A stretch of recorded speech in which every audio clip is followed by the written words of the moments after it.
আমরা গুরুত্বপূর্ণ একটা হাদিস সম্পর্কে আলোচনা করতেছিলাম, যে হাদিসটাকে বলা হয় হাদিসে জিবরিল, যে হাদিসের অপর নাম হলো উম্মুল আসার, উম্মুস সুন্নাহ, উম্মুল জাওয়ামিহ।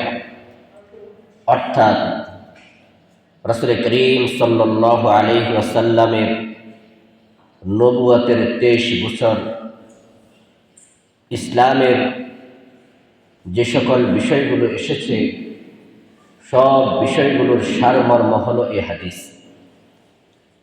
গত জুমাতে আমরা এই হাদিসের অনুবাদ শুনলাম এবং এই হাদিসের নামকরণ কেন করা হয়েছে এটাও শুনলাম আর জানলাম, এবং এই হাদিসের প্রেক্ষাপট কি এটাও আমরা জানলাম।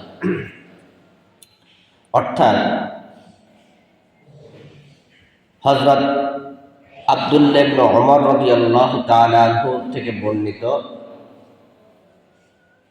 তিনি তার পিতা হযরত ওমর রাদিয়াল্লাহু তাআলা আনহু থেকে বর্ণনা করেন যে হাদিসটা কুতুবে সিত্তা তথা সিহাহ সিত্তার সকল কিতাবের মধ্যে উল্লেখ আছে। বুখারী শরীফ, মুসলিম শরীফ, তিরমিজি শরীফ, আবু দাউদ শরীফ, নাসাই শরীফ, ইবনে মাজাহ শরীফ এবং মুসনাদ আহমদ সহ উল্লেখযোগ্য হাদিসের গ্রন্থসমূহের মধ্যে এই হাদিসটি উল্লেখ আছে। হযরত ওমর রাদিয়াল্লাহু তাআলা আনহু বলেন, আমরা একবার রাসূল করিম সাল্লাল্লাহু আলাইহি ওয়াসাল্লামের মজলিসে বসা ছিলাম। হঠাৎ এক লোক আসলো, যার চুলগুলো কুচকুচে কালো, পোশাকটা দবদবে সাদা, চেহারার মধ্যে কোনো সফরের চিহ্ন নাই। সে এসে রাসূল করিম সাল্লাল্লাহু আলাইহি ওয়াসাল্লামের সামনে রাসূলের পায়ের সাথে হাঁটুর সাথে হাঁটু ঘেঁষিয়ে বসে গেল। নিজের উভয় হাতকে নিজের রানের উপর রাখলো অথবা রাসূল করিম সাল্লাল্লাহু আলাইহি ওয়াসাল্লামের রানের উপর রাখলো। এসে বলল, ইয়া রাসূলুল্লাহ, হে মুহাম্মদ, আমাকে ইসলাম সম্পর্কে অবহিত করুন, ইসলাম কাকে বলে? রাসূল করিম সাল্লাল্লাহু আলাইহি ওয়াসাল্লাম বলেন, ইসলাম হলো তুমি একথার সাক্ষ্য দিবে যে আল্লাহ ছাড়া কোনো উপাস্য নেই এবং হযরত মুহাম্মদ সাল্লাল্লাহু আলাইহি ওয়াসাল্লাম আল্লাহ তাআলার রাসূল। নামাজ কায়েম করবে, যাকাত প্রদান করবে, পবিত্র মাহে রমজানের রোজা রাখবে এবং হজের যাতায়াতের ব্যবস্থা যদি তোমার সঙ্গত হয় তাহলে তুমি বাইতুল্লাহর হজ করবে। রাসূল করিম সাল্লাল্লাহু আলাইহি ওয়াসাল্লাম এই কথা বলার পরে ওই আগন্তুক বললেন, সাদাক্তা, আপনি সত্য বলেছেন। হযরত ওমর রাদিয়াল্লাহু তাআলা আনহু বলেন, আমার কাছে আশ্চর্যান্বিত মনে হলো।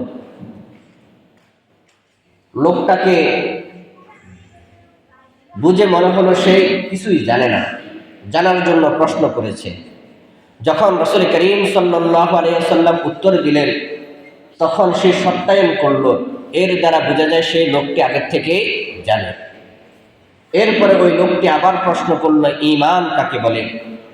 তখন আল্লাহ রাসূল সাল্লাল্লাহু আলাইহি ওয়াসাল্লাম বললেন, ঈমান হলো যে তুমি আল্লাহ তাআলার উপর ঈমান আনবে, তার ফেরেশতাদের উপর ঈমান আনবে, তার কিতাবসমূহের উপর ঈমান আনবে, তার রাসূলসমূহের উপর ঈমান আনবে এবং পরকালের উপর ঈমান আনবে এবং তাকদীরের ভালো মন্দের উপর ঈমান আনবে। ঠিক একই নিয়মে ওই লোকটা বলল, সাদাক্তা, আপনি সত্য বলেছেন। এরপরে ওই লোকটা আবার জিজ্ঞেস করলো, ইহসান কাকে বলে? তখন রাসূল করিম সাল্লাল্লাহু আলাইহি ওয়াসাল্লাম বললেন, তুমি এমনভাবে ইবাদত করবে মনে হয় যেন তুমি আল্লাহকে দেখতেছো। যদি এই অবস্থা না হয় তাহলে এমনভাবে ইবাদত করো যে আল্লাহ তাআলা তোমাকে দেখতেছে। ওই লোকটা আবার জিজ্ঞেস করলো যে কিয়ামত কখন হবে, এ সম্পর্কে আমাকে সংবাদ দিন। রাসূল করিম সাল্লাল্লাহু আলাইহি ওয়াসাল্লাম বললেন, প্রশ্নকারীর চেয়ে উত্তরদাতা ভালো জানে না, অর্থাৎ এই বিষয়ে আমি জানি না। তখন ওই লোকটা বলল, ঠিক আছে, আমাকে কিয়ামতের আলামত সম্পর্কে সংবাদ দিন।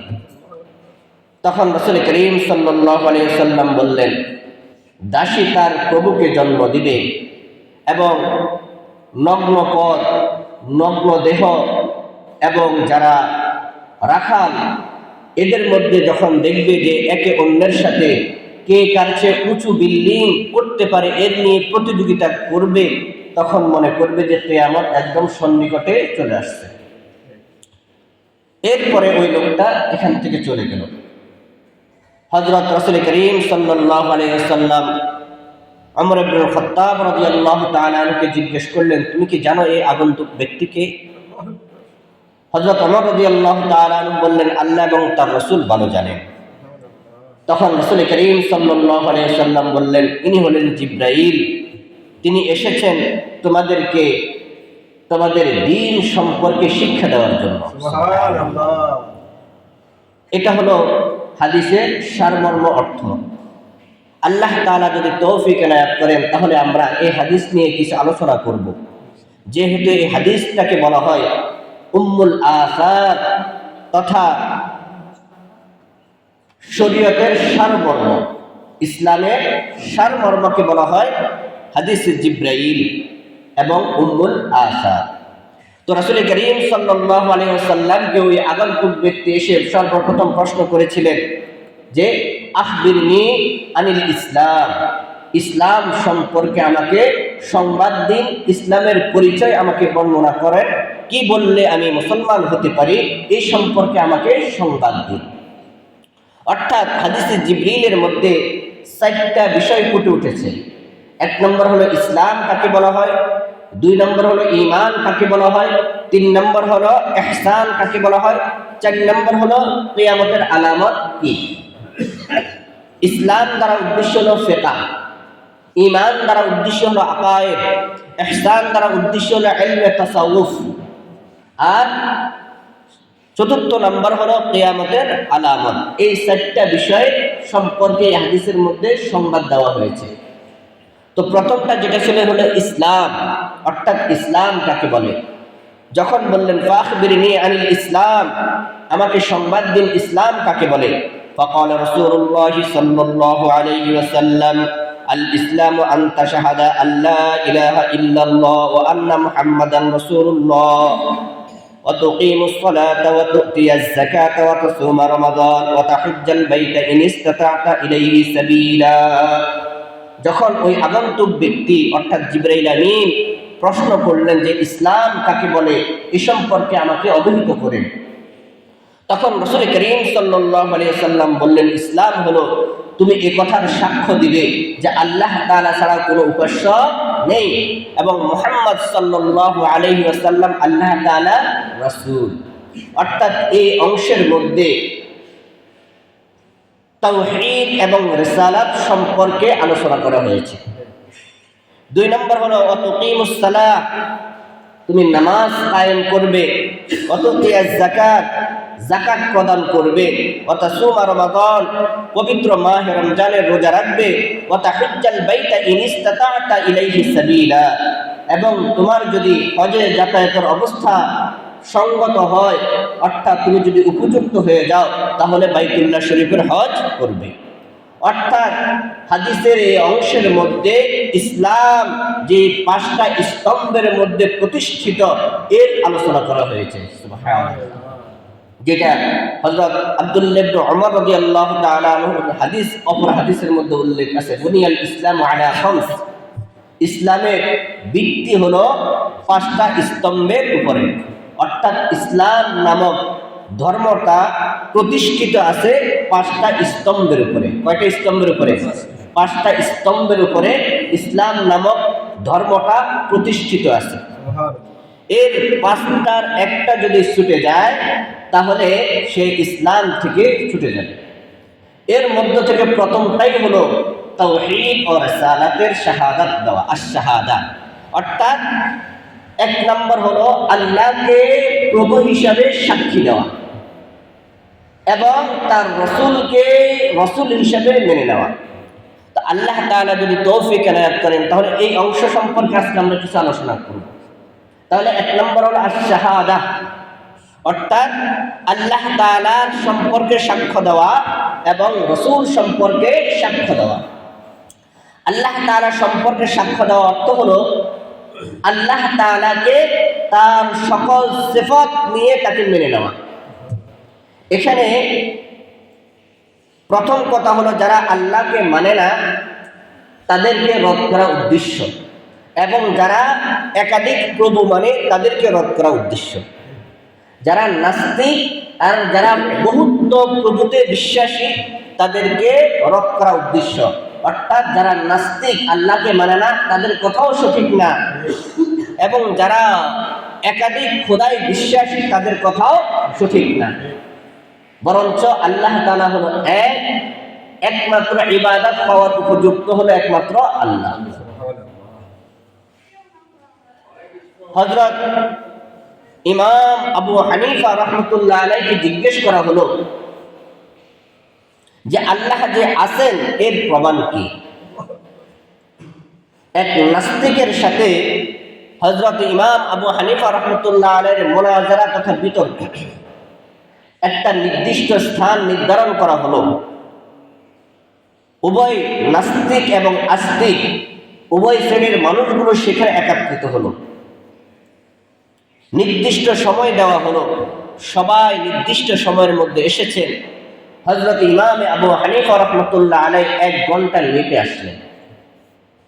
এখন বিচারক ঘোষণা দিয়ে দিবে যে মুসলমানদের ইমাম পরাজিত হয়ে গেছে, আসলে আল্লাহ বলতে কিছুই নাই।